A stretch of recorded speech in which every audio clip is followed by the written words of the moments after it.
Are you here? Hi guys, am I audible? Yeah, you are audible, ma'am. Yeah, just give me a minute. I have my very shaky network here, so you have to really let me know if you can hear me or not. No issue, Can you Yes, hear ma'am. me? ma'am. We can hear you. Yes, Right. ma'am. Okay. Okay, great. Okay, ma'am. Our waiting is over right now. Ma'am, shall we start the session? Sure, if you guys are ready. Okay, ma'am. Good evening, everyone. I extend a warm welcome to everyone. Today, we are very grateful to have Miss Aparna MB IAS ma'am among us. On behalf of Bunyad, the Civil Service Society of Hindu College, I welcome you, ma'am. And we also express our gratitude for accepting our invitation and taking time out of your packed schedule for us. Ma'am, I'm very happy today because ma'am is from my state, Kerala, and ma'am is from my department, Alumini too. Over to Ananya to introduce our guest speaker. Yes, thank you, Akhil. As it is rightly said by Abraham Lincoln, the best way to predict the future is to create it. And yes, again, Bunyad, the Civil Services Society of Hindu College, is back with another inspiring webinar with IAS Aparna MB ma'am. Ma'am, we are extremely delighted to have you among us today. Ma'am secured 62nd rank in UPSC CSC examination with economics as her optional. She is an alumnus of our own Hindu college and also of the Delhi School of Economics. She is a native of Kanyapuram in Tiruvananthapuram.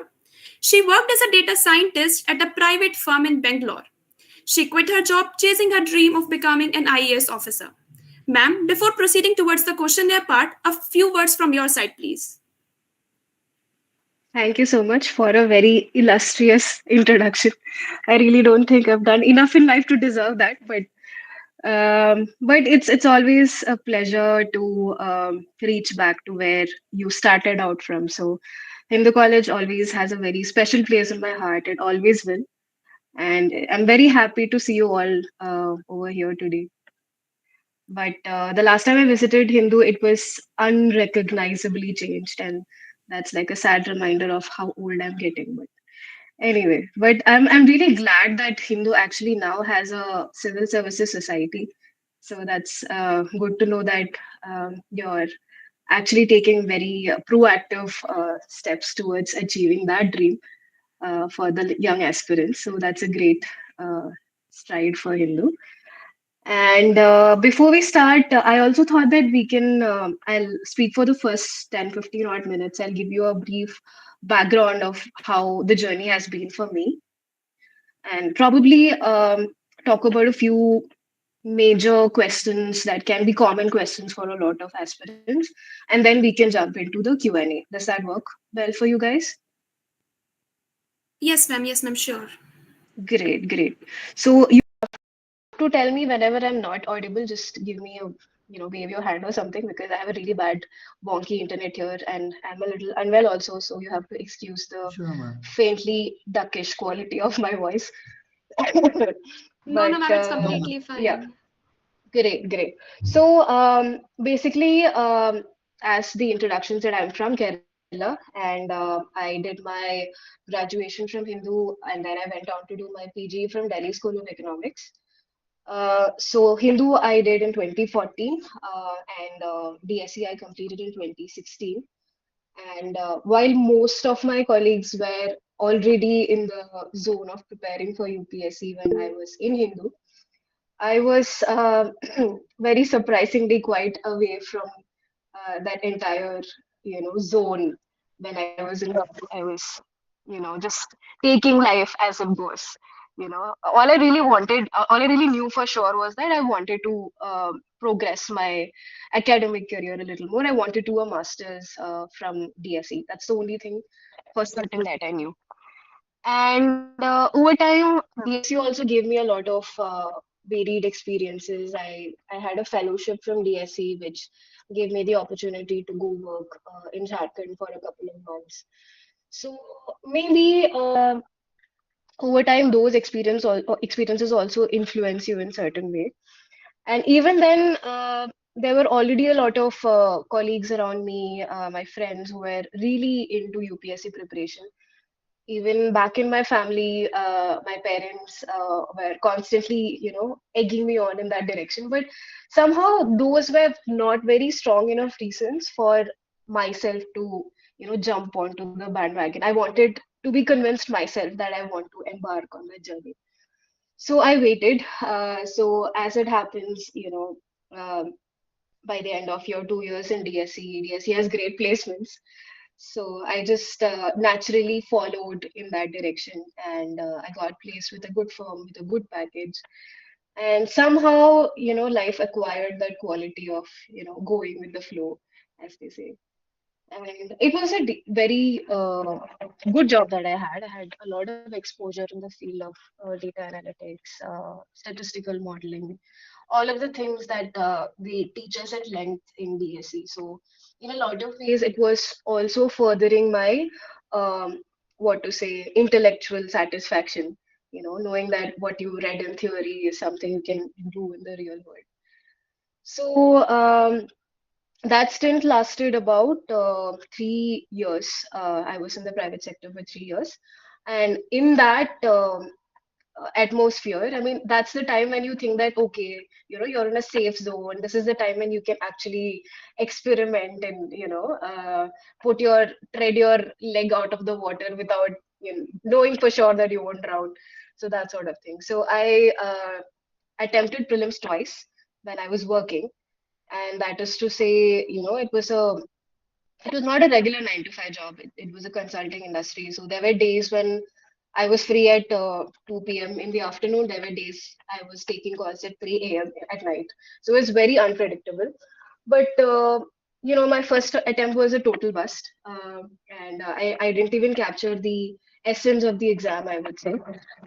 Uh, but over time, I learned in my second attempt, I would say I was very close to my the cutoffs that year for prelims. But at the same time, I got this realization that if I do want to have a sincere attempt at this exam, for me at least, given the circumstances I was working in, I had to take a proper break.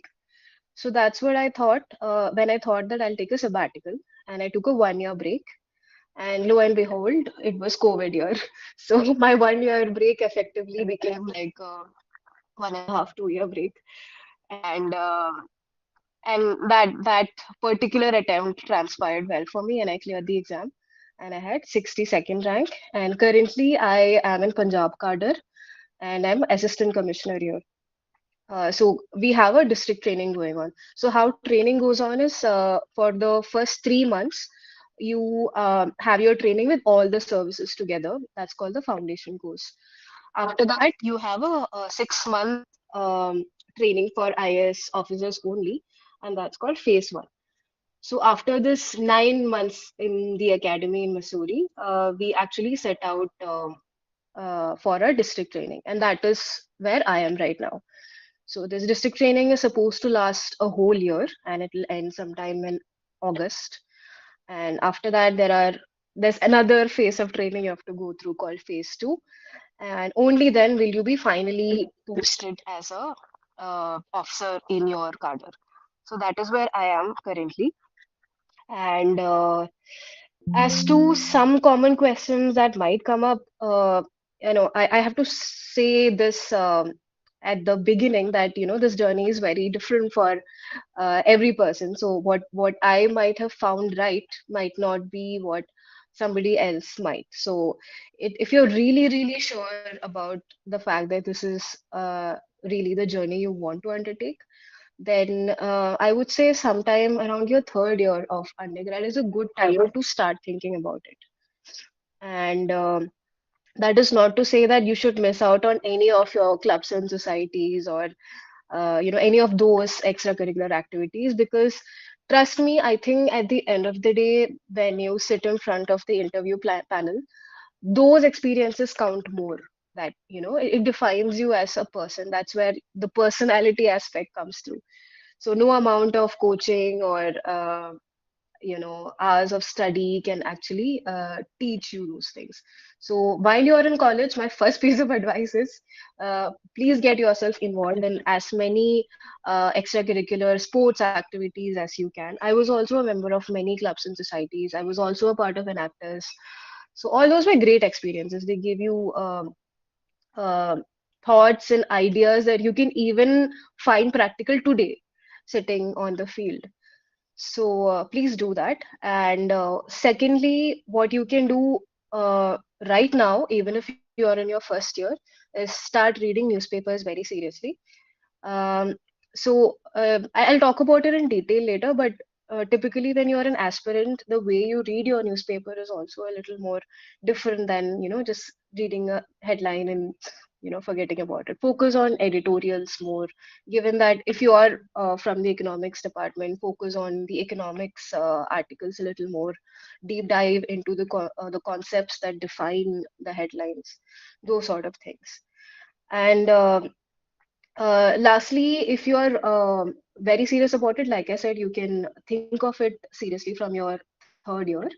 And if you think that you are totally new to this field, or if you are a person who functions well in a classroom setup, then you can actually go for a coaching also. Personally speaking, I never took classroom coaching, but um, after the exam, after pre, I took a lot of test series from nearly 4 to 5 institutions. And now, if you actually Google, it'll look like I took 10 coachings instead of one, because that's how it looks like. But I can assure you, I took a lot of test series, but I've not taken classroom coaching.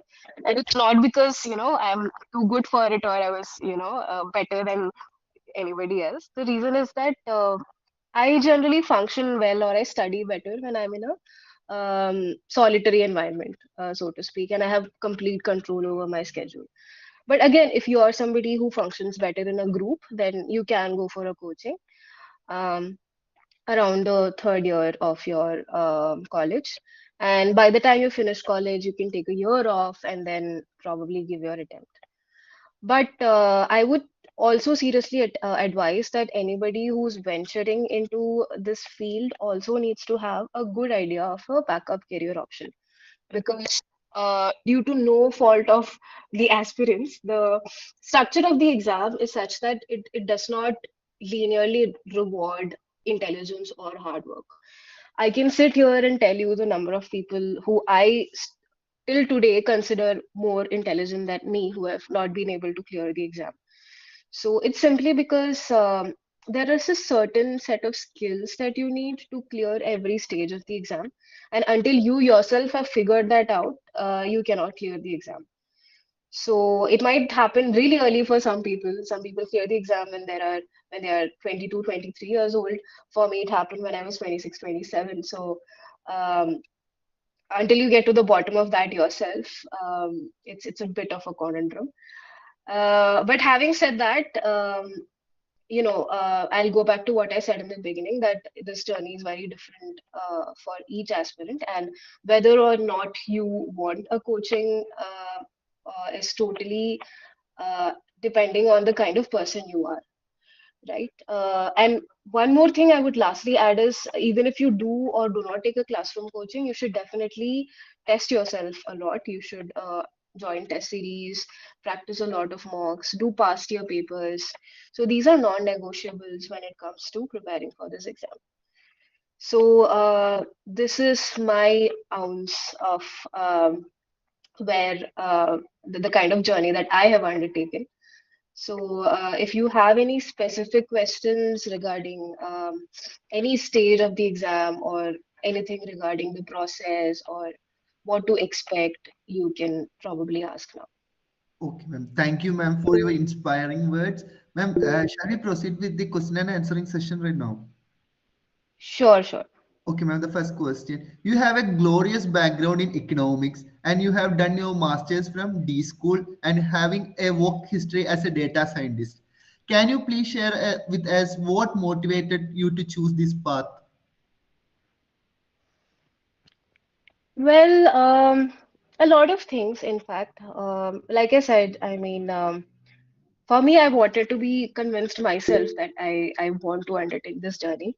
So, when I was an undergrad, I had this faint idea in my mind that that nebulous concept of what public service is about, or without any idea as to what it really entails, or what is the role you have to play. but it was nothing concrete when I was in my undergrad. In masters, that is when you try to, join the links and understand how policy impact is measured. What does it really mean to execute a policy on the field? Those sort of insights. So there, that nebulous idea that I had really took some shape. But like I said, I was also curious to figure out what alternatives do I have. So I always enjoyed math and data science. When an opportunity in data science came along, I thought, why not experiment? That was supposed to be a short experiment, but I mean, the job was reasonably enjoyable, and it went on for 3 long years. And by the end of the third year, I was even working for a bit in the US. And I would say that is when it finally snapped, and I really realized that what I want to do is be in public service. So I would say, what happened is US was um suddenly you get this realization that uh, at the end of the day, you will never be as valued, in a foreign country for your contributions as much as you are, in India. And there was actually, a statement that came from one of our clients towards our team saying something like, it's okay, don't mind. You just have to run your models. We'll do all the thinking. And, that sort of expresses that, at the end of the day, they think of you as just pairs of hands. So that somehow really hit hard at that point. And that's when I thought that, it's time to probably take that old dream seriously. And that's when I decided to quit and try for a year. Great, ma'am. And ma'am, did you face this question in your interview time? This particular one, I don't remember. I don't think so. But they did ask me as to why I did not go further, and do a PhD in economics. So that was a question I got, and I answered saying that I wanted to do a little more hands-on field. I wanted to be on the field and experience, policy implementation from the grassroots, and all those fancy words you say. But yeah, I mean, in some shape or form, it does crop up when you face the interview board. But as long as you have your personal motivation sorted out, you can answer those questions. Interesting, ma'am. Hmm. Okay, thank you, ma'am. Although you told us about this, but still there is some confusion that being in college, the basic question in the minds of aspirants is about managing college and preparation. Although being in Hmm. Hindu college, which is so active in the societies and other activities, the students feel as if they miss something if they engage in the serious preparation even in their third year also. So we can see a trade off between college exposure and CSC preparation. So what's your take on this? That's a very fair point. And like I said, the priority right now should definitely be on the college experience. Never compromise on any of your extracurriculars, never compromise on your classes. Uh, do marks matter? Maybe that's a hazy area I don't want to step into, but it does help you when you have a good score, even probably to get into a college like BSc, right? So you can't underplay the importance of that either. So if the question is how to manage that opportunity cost, I would say, uh, do all those um, time not time non-time heavy preparation strategies that I mentioned before, like read newspapers more seriously.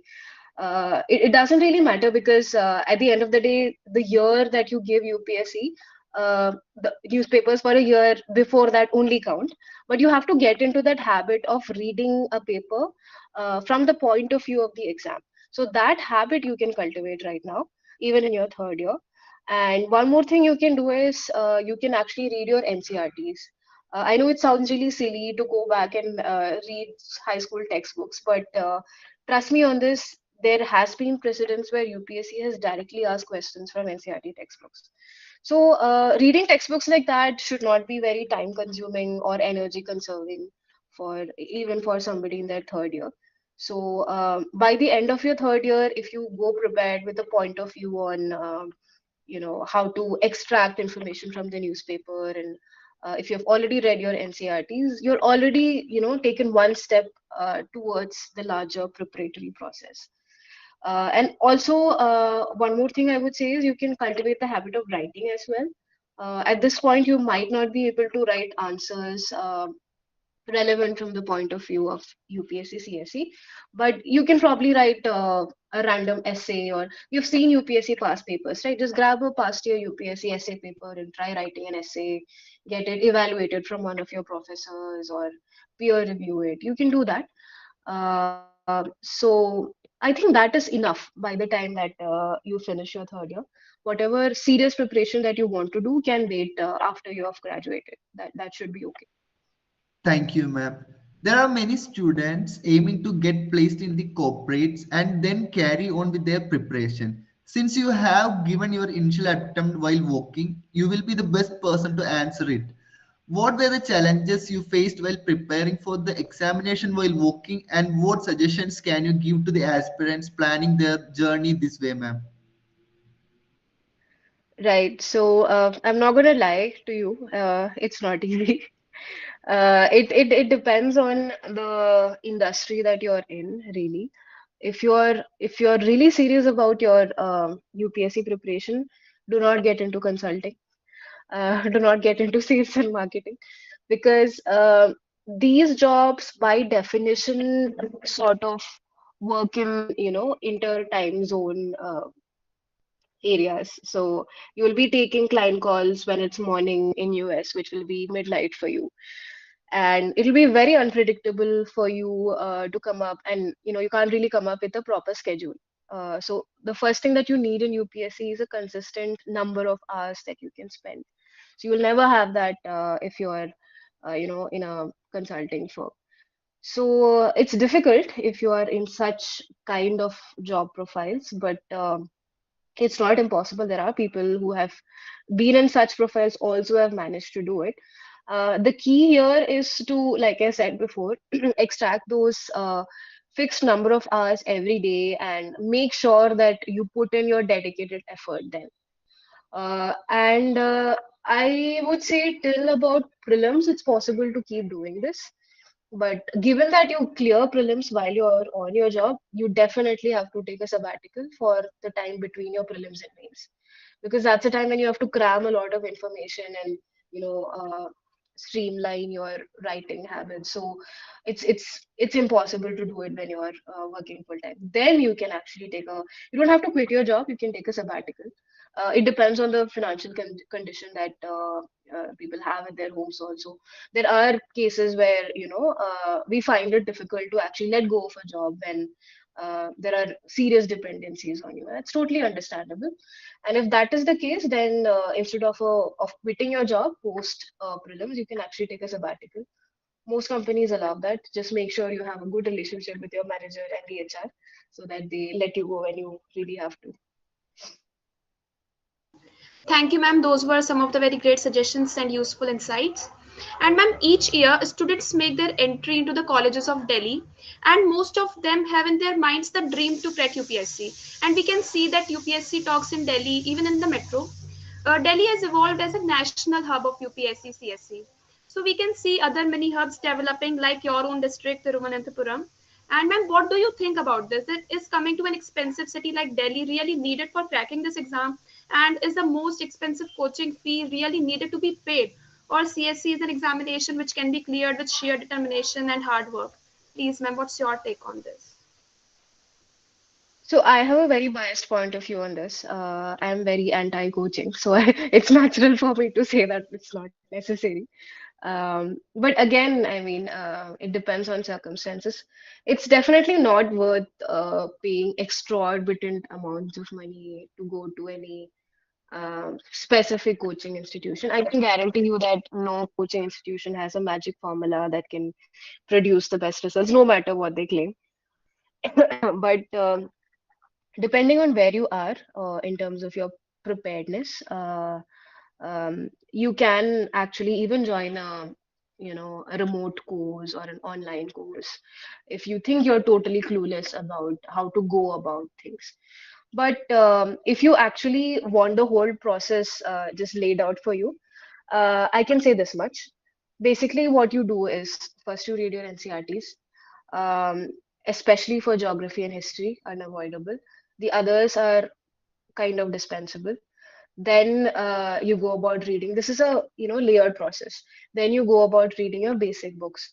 And for every specific subject, there's a basic book that has been followed for generations, and that strategy hasn't been flawed till now. So it's Lakshmikant for politics, it's Spectrum for modern history. These two books are indispensable. The others, there are some variations. There's Shankar for environment, and some of other books from which you can do selective reading. This is what you do after you finish your NCRTs. So if you think about it, till this level, do you really need somebody's help to read a book? Like, I personally don't think so. So till here, things are good. Where things get a little hazy, where I think you might need a little hand holding, is to understand the nature of the exam. So prelims by far is getting to be the toughest stage in the exam, simply because it's the easiest way to just eliminate people in one go. So there are certain coachings which offer a lot of mock papers like Vision IAS or Insights. They're famed for the number of tests they have and the quality of the tests. So you should definitely take advantage of those. Join a test series, do as many papers as you can. I personally saw nearly about 200 papers for prelims before I actually attempted pre. So it becomes more of a hobby, sitting early in the morning, just, marking the questions, checking if they're right. So there you might need a little hand holding if you want somebody to tell you what is the right way of attempting your papers, how to improve your accuracy. So you can join a crash course for that, or just simply do. I did it through brute force. I did a lot of papers and figured it out myself. So that is where you need some hand holding. And for mains, I do think you need hand holding because you need a mentor to guide you to write good answers. There, a test series will definitely help. So, to summarize it, dependencies, figuring out how to attempt pre efficiently, and figuring out how to write answers effectively. So, these two places you do need hand holding, and in my personal opinion, a test series will do just the function for that. All the reading that you have to do, I feel you can do on your own if you're fairly competent with English. It also happens that some people do not have a background in English and they would rather give the exam in Hindi. And unfortunately, a lot of standard textbooks are not available in Hindi. So in that case, maybe you can take some extra hand holding in terms of some remote classes or classroom coaching. But otherwise, I think it's pretty okay if you read these books on your own as well. Thank you, ma'am. Ma'am, we are taking from the question from the audience. Aditya Singh, you can ask your question now. Okay. Thank you, ma'am. It was really nice listening to you. By the way, I'm from Sri Ram College of Commerce, and my question to you is that you talked about certain skills that people do acquire or do need to acquire to crack this exam. So, what are those skills, if you can list out, and how to acquire them? If you can just give a gist about it. Right, great, Aditya. So, like I said, for prelims, the only skill that you need is to know how to eliminate options effectively. Because I've seen people who have done very, very little preparation, who still ace prelims every year simply by in lieu of the fact that they are good at identifying red herrings and knowing for sure that this cannot be the right answer. So such kind of skills come for me. It came only with practice. If you're naturally talented at that, great, because I feel it comes a little more easily to engineers, which might not be the primary crowd here. I understand. Not to demotivate you guys, because naturally, because if they're used to that, you know, exam preparatory mode that they're in. So if you're not, naturally good at MCQs, then probably doing a lot of S papers like I did will help you acquire that skill. And The golden rule here, always, all levels in exams, in all government exams, is to do past year papers. So patterns do repeat. You will get clues every year as to what can be asked, what kind of questions can be asked next year. So do your past year papers, do practice papers. You can get those skills for your pre. Mains के लिए I would say the skill you need is to write good answers fast, very dumbly put. But so it's actually again a trade-off between quality and time management. So you have to make your answers look smart, even if they aren't. So that's where a lot of these diagrams and uh, frameworks come in handy. So the time till your pre is where you build that repository of building up the material that can value add to your answers. After pre, between pre and mains is the time when you can manage your speed. So that's when test series come in. You can time your tests and make sure that you complete your paper. That's of prime importance. It means even if you write beautiful answers, half of the booklet and बाकी आपने brand छोड़ दिया, तो you're already out of the race. So the most important thing is to finish your paper. So both quality and quantity matter. It's balancing these two that matter uh, in mains. As for your optional, nothing beats technical prowess. If you have chosen an optional, make sure that every line of your syllabus you're thorough with, and all the models, or if it's a technical option, all the models, all the social scenarios that are described are familiar to you. You know a lot of examples, demonstrative aids that you have already in place, which you can use amply in your answers. So that's mains done for you. Interview personally, I feel बहुत ज़्यादा preparation की ज़रूरत नहीं है. I feel that's like the easiest stage of your preparation. At least for me, it was. I felt that way. So you don't really have to try excessively to be a different person.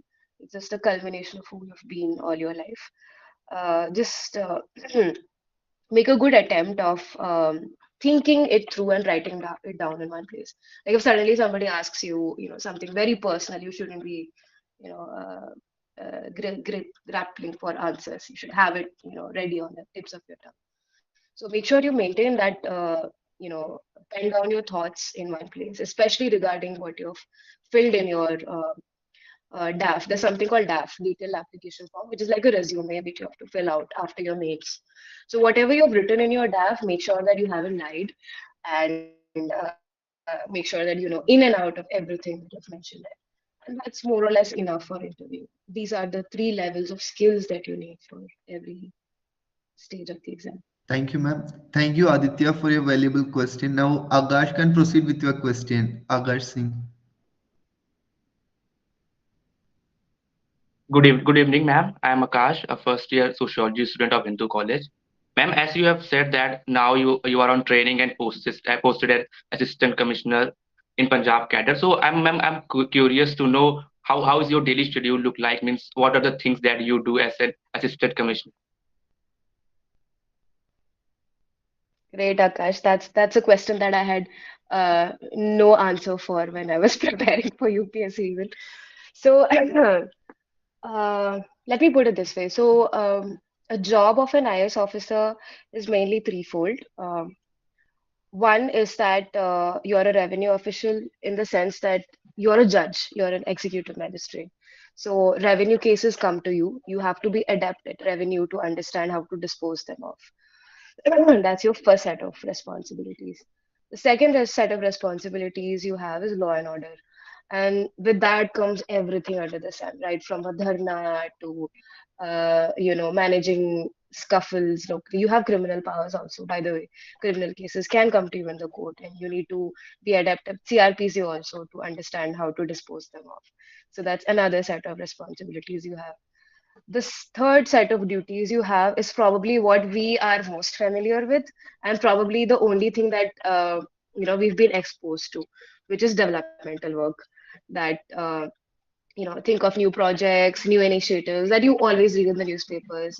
Collector somewhere did something new, opened a library, created a new scheme, did something for tribal welfare. All that comes under development. And also executing already existing schemes, all shapes and forms, all levels, right from panchayati, Raj to rolling up to the district and the headquarters. So all that comes under development. So on a typical day, you do all of this. So that's the beauty and the curse of this job, that you have to be adept at all these things simultaneously, and you will not get a split second of break between switching between any of these modes. So that way, it's a very engaging job. It keeps you on your toes, and there are so many opportunities that even if you want to specialize in something, there's something that you like more than other things, there's always an option to delve more into that. So that's a typical job profile as an IAS officer. As a trainee, the main task we have is to understand how these three uh, functions work. Basically, understand revenue laws, understand CRPC, and understand how all departments function in generally when they have to execute these developmental projects. So, hope that answers your question. Yes, ma'am. Thank you so much. Thank you, ma'am. Thank you, Akash, for the interesting question. Now, Shikhar and Thani. Thank you, Akhil. Okay. Good evening, ma'am. I'm Shikhar. I'm third year economics student from Hindu. Uh, as you mentioned, your optional was economics, so I would like to know more about your strategy upon it, how you dealt with the Great. subject, and thank you. Right, right. Great, Shikhar. So, economics, as you know, has two papers. Paper one is mainly theory, different models, and paper two is painfully Indian economy. So it's basically historical economics, what we call IED, I think, in Hindu college. So paper one के लिए तो you have to go line by line in your syllabus and make sure that right from the defining parameters to the practical examples of everything that you need. And इसके लिए you have a lot of online resources from previous toppers, like Gaurav Pudar and Abhimanyu Gehlot. A lot of these are online blogs that are available. So you can use their notes for your preparation. And um, for paper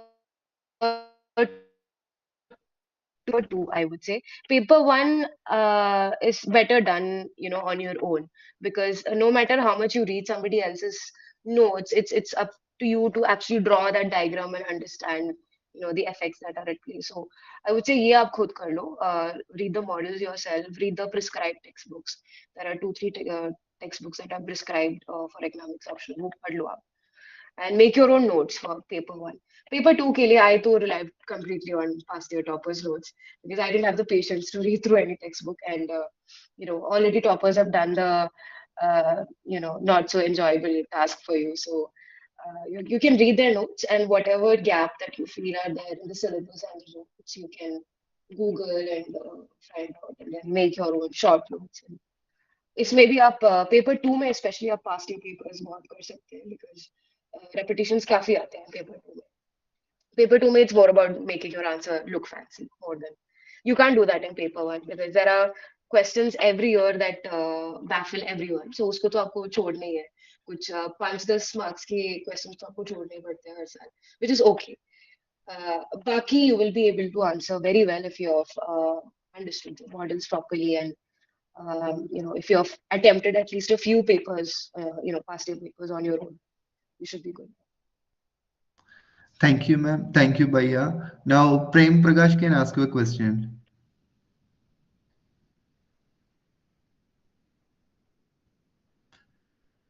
Thank you, sir. Okay. And good evening, ma'am. My question is like, ma'am, I in 11, 12, I prepared for JEE mains, but I couldn't clear it. Then I got admission in Hindu college, and now I'm pursuing physics honors. But I have no clear in mind like what should I do in future. Like I think sometimes I should start prepare for SSC CGL, and sometimes I should start for prepare for UPSC. Then, ma'am, how can I overcome these types of problems? Like, what should I do? So, Prem, that's a very Natural question to have. But I would say identify if not, I mean, probably you're thinking of what are the routes available for you. Before you get there, I would say think about what really interests you. I mean, does physics interest you so much that you're ready to spend hours in your life researching or thinking about newer areas of development, researching, figuring out innovations and those aspect of things. In that case, you can consider a PhD, apply for colleges abroad which offer a good PhD, places like MIT or, that's an option. If you think that you prefer a little more, a job where you have a little more action, then I would say that consider your options. I mean, given that you are all in DU right now, all of you have decent placement options also. If you're not sure, it's a good idea to just take a private sector job and see how it works out for you. And then do your thinking that वहां पे जाके आपके perspectives थोड़े बन भी जाते हैं कि ये तो मतलब बिल्कुल नहीं हो पाएगा मुझसे. So if that is your inner calling, when you go there finally and start earning. So once you start earning also your perspective changes a bit, you have that financial independence. उसके बाद फिर आप सोच सकते हो, you can always revert back to academics if you want, or अगर उस point पे आपको लगता है कि आपको पब्लिक सेक्टर ज्यादा एल्योरिंग लग रहा है, देन ऑल दी ऑप्शंस जो आपने मेंशन किया, you can experiment with all of those. UPSC के लिए बस यही है कि you have to be sure, the profile that I just describe is what a typical day looks like for you. So you should make sure that you are interested in law, you're interested in culture in general, because you never know where you will end up, which state you're going to work in, if you are want to be in IAS, of course.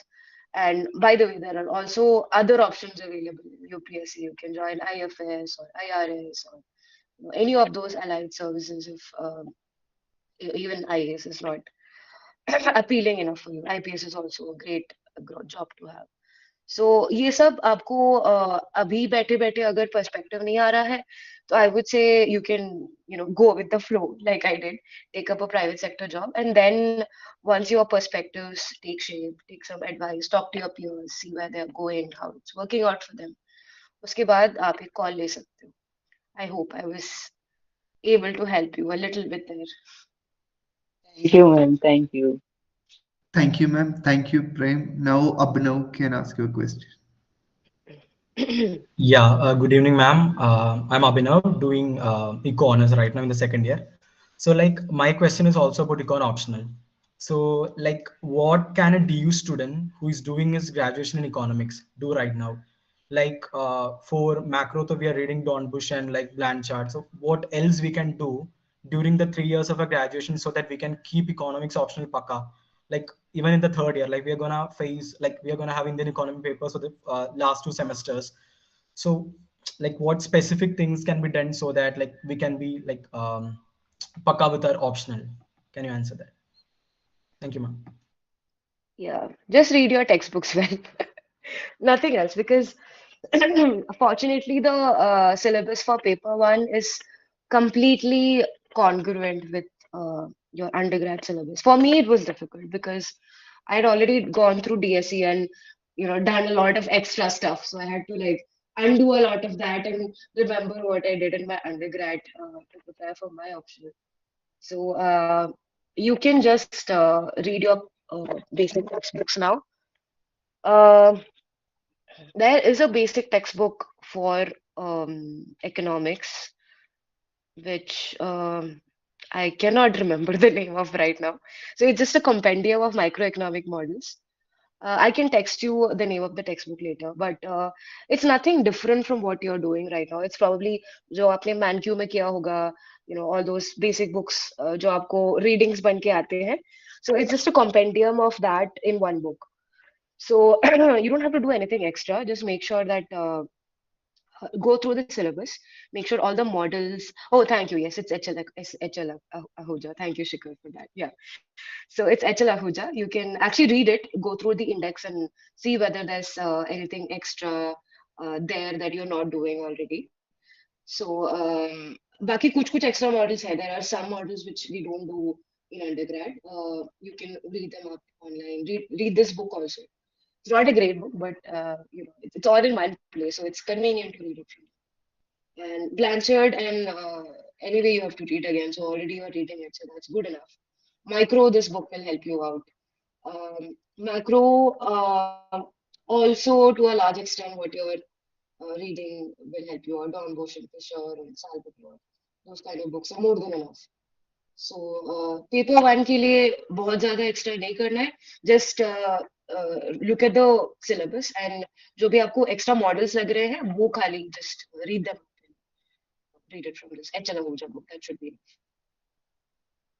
paper two. I think go through your IED, the economic history paper, and probably then go through your toppers blogs. That should be enough. उससे ज़्यादा So one smart thing you can do when it comes to the actual paper writing stage is try to link both papers. So paper one may write examples from paper two that this particular model was demonstrative during the contagion, and then it looks like you've understood the practical aspect of it.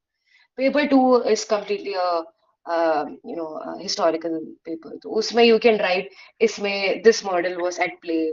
That's why this economic phenomenon happened the way it did. So then it looks like you've understood the theory of it. So these are the smart interplays that you can do when you're actually writing your answers, for your option. Okay, thank you, ma'am. We still have some of the questions in our mind to ask you. Shall we proceed with them? Sure, please go ahead. Okay, ma'am. This question is a very obvious one, and that's about answer writing, which some of the aspirants have in their mind. So, what techniques did you use to improve your answer writing, and can you share some of them with us? So, if you're normally a person who likes writing, then it's not very difficult to get into that groove, which was the case for me. Like I generally enjoyed writing, so essays were never difficult for me. But even with that, I mean, writing the kind of answers you need for UPSC is a different task. So what I did till I wrote pre was there are all these free websites that are there where you can write and peer review your answers. Like Insights ka forum hai, and then there is IAS Baba, which has the TLP program. So you can just write one answer every day, not more, and just see what are the kind of answers your peers are writing. See, no need to get disheartened at that stage because it might look like a lot of people are writing great answers, but it's okay. So nobody can write, that beautiful answers, on the day of the exam. So don't get disheartened if you see fancy answers, or if the institute itself publishes synopsis, which is an ideal answer that they give you. Those maybe there's a lot of extra details that are there. So no need to get discouraged with that. Just take the best from all of it. If there's a diagram you write, like draw it in your personal book, or there's a point or a way of presentation that you like, make note of it. So ये सारी चीजें you can do till pre. Pre के बाद, like I said, it's a speed management thing. So you have to join a test series and write full tests. 3 घंटे बैठ के आप top down write all the answers, make sure you finish them. I was not able to do it. Till about 1 week before the exam, I was at least one answer short. And somehow, I just managed to finish all my papers during mains. So that's something not to be ignored. But that you can wait till after pre to do. Thank you, ma'am. Ma'am, at the time of the personality test, it said that we have to give our opinion on certain issues. What, according to you, can be done to form opinions of our own recent happenings, and also how to make a bureaucratic stand on certain issues that may be politicized or made a controversy? That's a very well thought question. But yeah, I mean, you're right. I mean, first of all, about the forming opinions part, newspapers is what will help you. So most interviews actually revolve in two directions. Either it's completely DAF based, about your hobbies, your background, or whatever you have written and given it. So the ball is then in your court. But mind you, those kind of interviews are harder somehow, though you don't anticipate it. because they'd ask you deep personal questions, and if you don't have a thorough answer there, then you are trapped. So that was mostly how my interview was. It was completely DAF oriented. The other direction you can have is, you know, current affairs focused. Usme they can ask you something related to the educational background you have. So for that, A, be thorough with your optional, be thorough with your educational background. Some people take optionals which are not been their primary, you know, subject during their undergrad, which is okay. But if there have been like major developments in that area, then make sure you are aware of them at least. And बाकी generic current affairs के लिए, by the time you reach your interview, you will anyway be well versed with current affairs. So no need to worry about that too much. But what you need to put some thought in is the second part of your question as to how to be careful as to what you say. You don't have to be an unnaturally different person in the interview.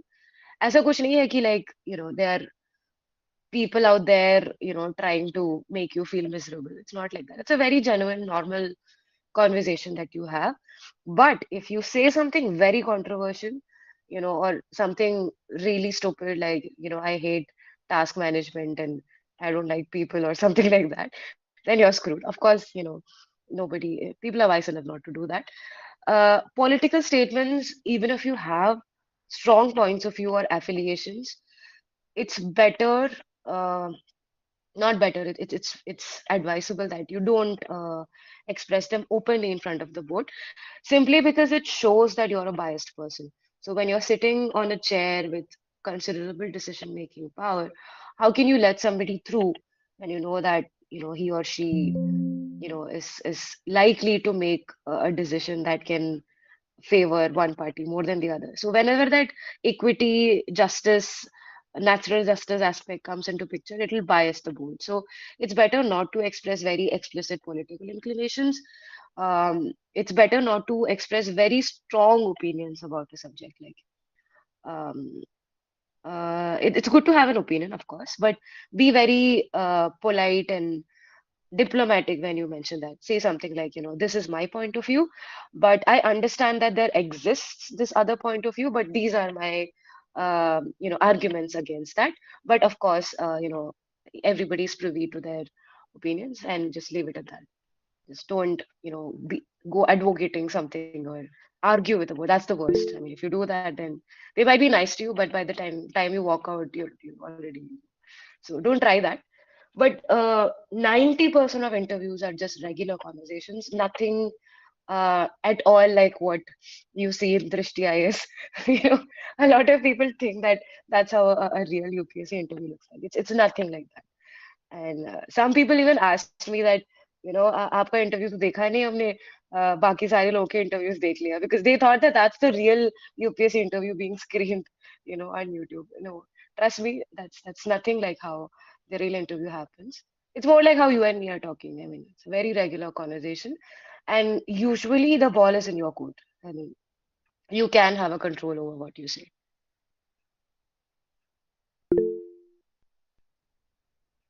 Yeah, Vishal. Okay, thank you, ma'am. Thank you. Okay, now Vishal has raised their hand. He can proceed with the question.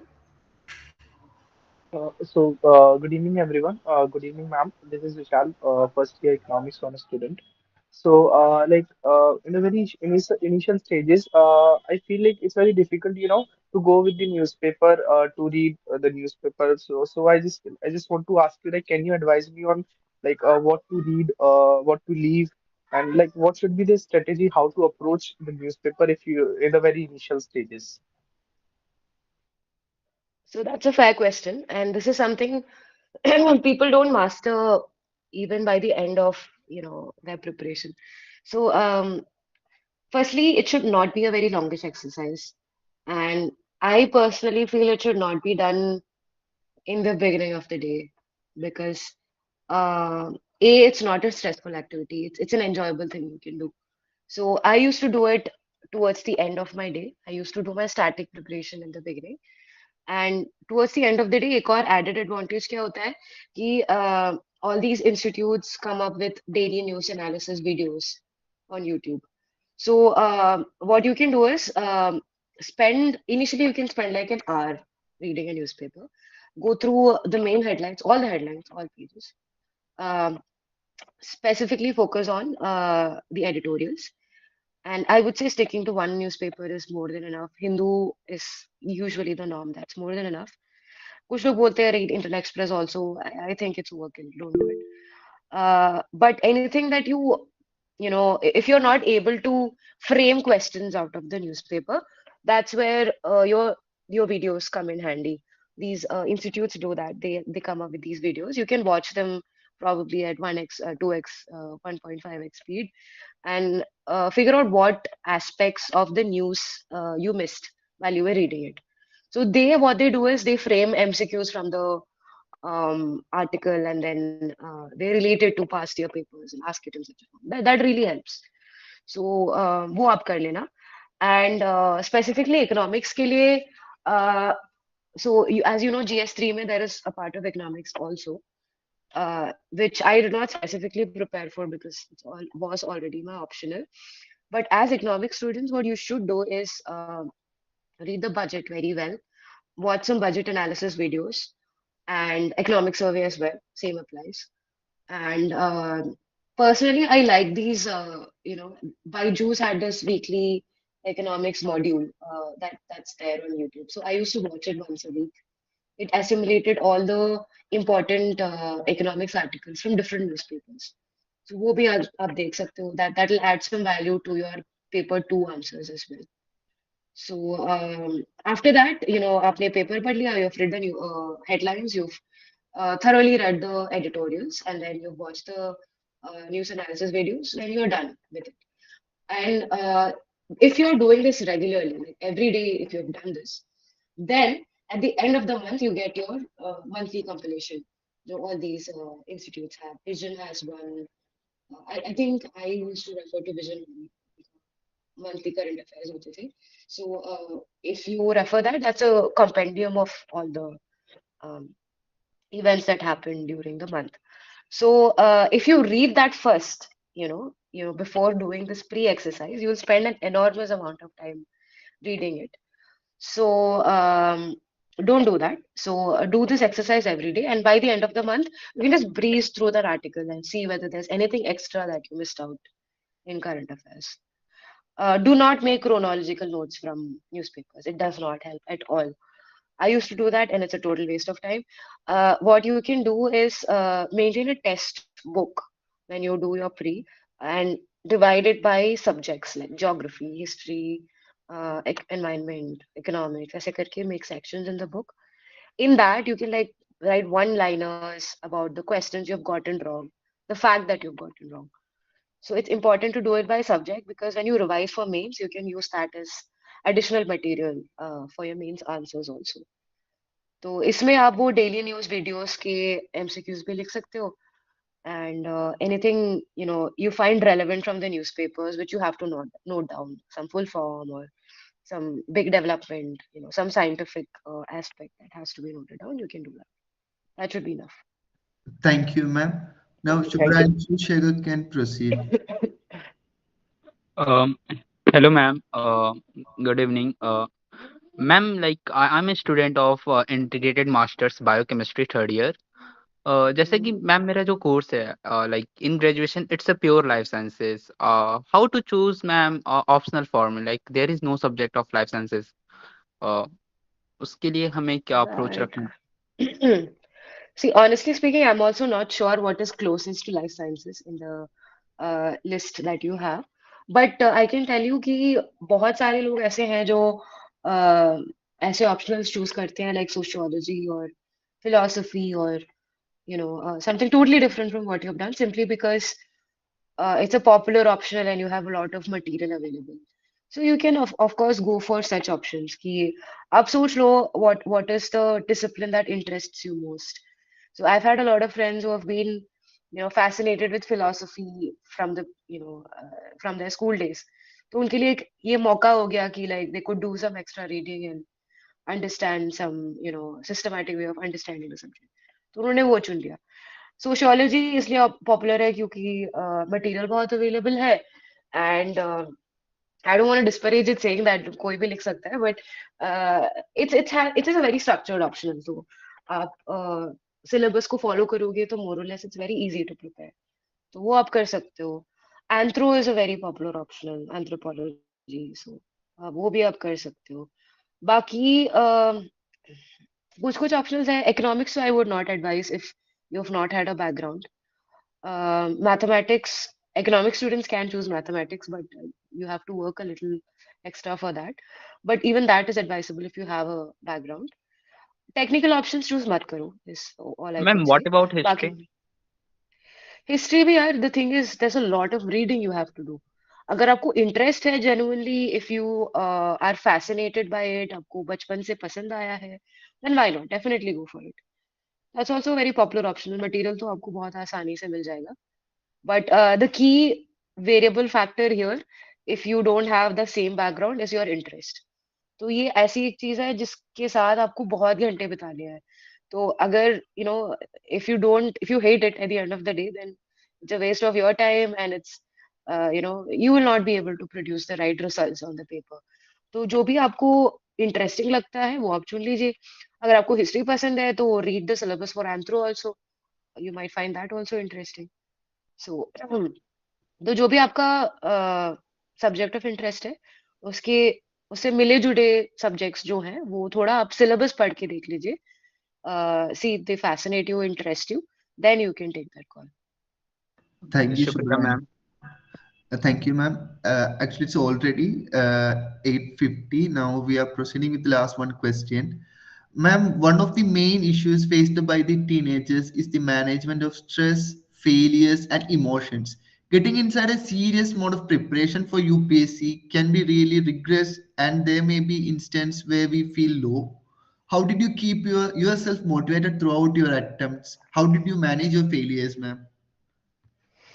So that's a very, very relevant question because um, this is a very stressful preparation process simply because it stretches your patience like nothing else. आपका cycle ही इतना लंबा है कि if you mess up at one stage, you have to wait for the entire cycle to repeat again. So that means that you have to be very, very patient.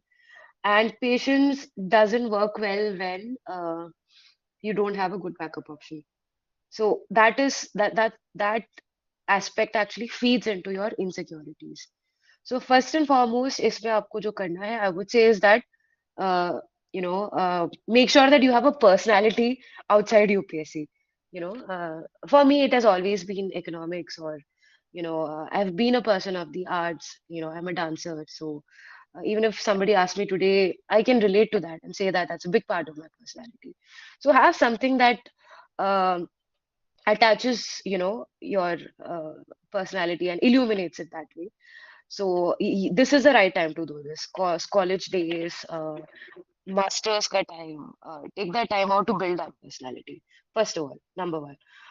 If you're doing that already, you are a well-rounded personality. आपको insecurities कम आएंगी. But despite that, आपको stress आएगा because simply because the process is very grueling. So the only thing that helps you there is probably be physically fit. उसके लिए you have to do have a regular exercise routine. I used to work out every day without fail. Do some meditation. Have a select group of friends who are not preparing, जिसके साथ आप you can have a heart to heart conversation. For me it was my fiance, who's now my husband.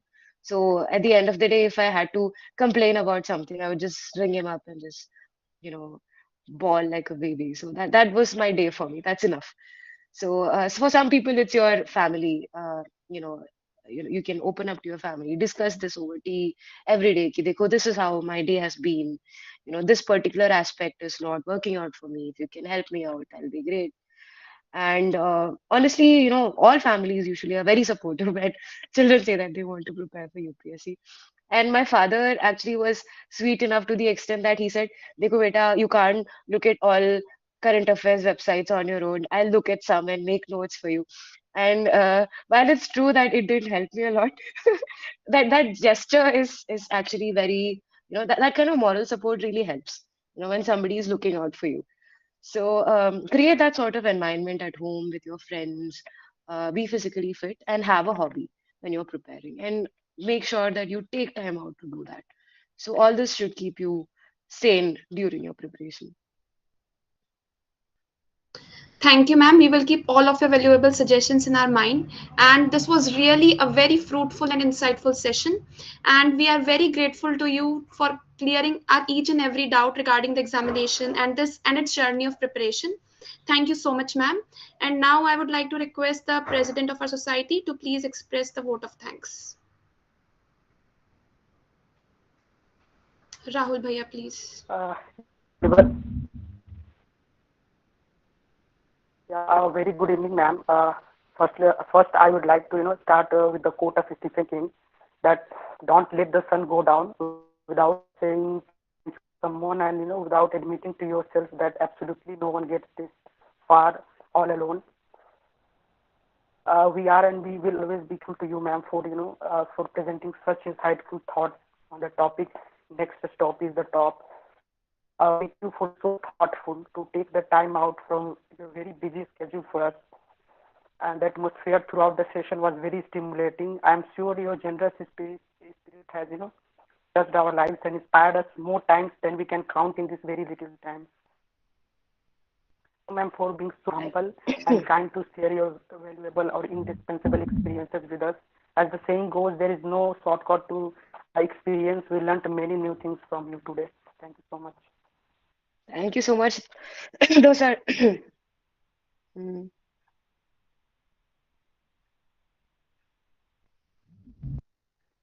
Thanks, guys. I mean, that's a lot of great words that really don't, uh, you know, uh, I don't deserve, I feel.